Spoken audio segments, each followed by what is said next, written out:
Whether Bigfoot is the living ancestor of the missing link or a perpetually recycled fraud, one thing is certain. It is even more fascinating because it's so elusive. And when I say fascinating, I mean moderately interesting. Nothing captures the public's imagination quite like a pseudo-human with attitude, especially one who lives within 2 hours of Pittsburgh. Number one story on the countdown, Bigfoot, also known as Sasquatch, was in western Pennsylvania on the 16th of September. Or it might have been a baby Sasquatch. Or not. Here it is. That thing in front of the tree. The infrared photos taken by a stationary camera planted by Rick Jacobs, a hunter from Elk County, Pennsylvania, who says he was hoping to locate deer. What, and photograph them? The exact location has not been disclosed, but it was somewhere in the Allegheny National Forest, about 155 miles northeast of Pittsburgh. Actually, I thought this was a picture of the fans at a Pirates game. I'm sorry. I've been hunting for years, Mr. Jacobs says, and I've never seen anything like this. The internet is buzzing about Jacobs' creature. Representative of the Bigfoot Research Organization says, quote, "My impression is that it is not a bear. It appears to be a primate-like animal. It appears to be a juvenile Sasquatch." In fact, it's a juvenile delinquent Sasquatch. But a spokesman from the Pennsylvania Game Commission disagrees, quoting, "There is no question that it's a bear with a severe case of mange." Meantime, nearby woodland creatures are now responding to the sighting.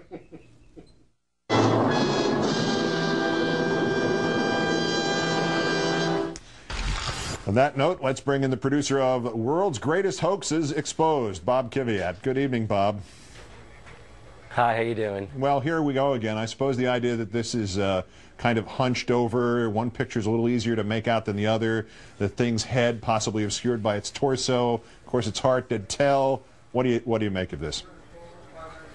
Well, you know, it's interesting. They have shot this with surveillance cameras, or a surveillance camera, which is apparently what's going on a lot with phenomena these days. Surveillance cameras are capturing things that are truly sometimes inexplicable. This appears to be a mystery. Right before this was shot, apparently you see bears, or a bear, at least one. So you do see something that's not a Bigfoot or something, and then you see this. So it's truly a mystery, I think. And they really do. As you suggest, the camera that was planted there by the hunter also had previously taken this picture of the two baby bears, and when you compare the two to the so-called Bigfoot picture, your point is well taken that there is some sort of difference. We're looking here at the bears, and the bears have apparently glow-in-the-dark eyes from outer space or something because they're just clear. And then there's this other thing. But, so the basic premise of this is if this is a stunt. The two photographs are there to create the contrast, to create the doubt in your mind? Is that the idea, if it isn't legit?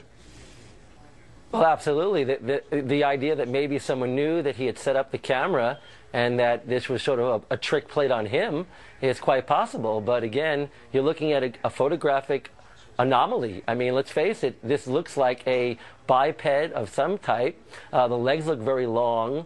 It doesn't look like any bear that I've ever seen. So to call it a hoax simply because it can't explain it, I think that's not fair. But I think time will tell. They'll analyze the photographs, and time will tell what kind of image it really is. You were with us a few years ago when Bob Hieronymus admitted that he was the fellow who put on the gorilla costume to help make the Bigfoot film clip from the late 60s.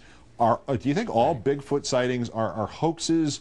Or are many of them honest mistakes, and maybe honest mistakes that are then taken advantage of by others? I think it's a combination, but everyone has to remember that in China, in the Himalayas, in other parts of the world, scientists have recovered DNA, blood, hair. So sometimes there's been truly anomalous evidence associated with sightings, but a lot of the photographs, Keith, and a lot of the videos seem to be some sort of a staged event. But that doesn't mean that these particular photographs are that. I think people have to remain a little bit open-minded so far and give this particular camera and also the photographer who set it up a little bit of a little room here to see what this really is.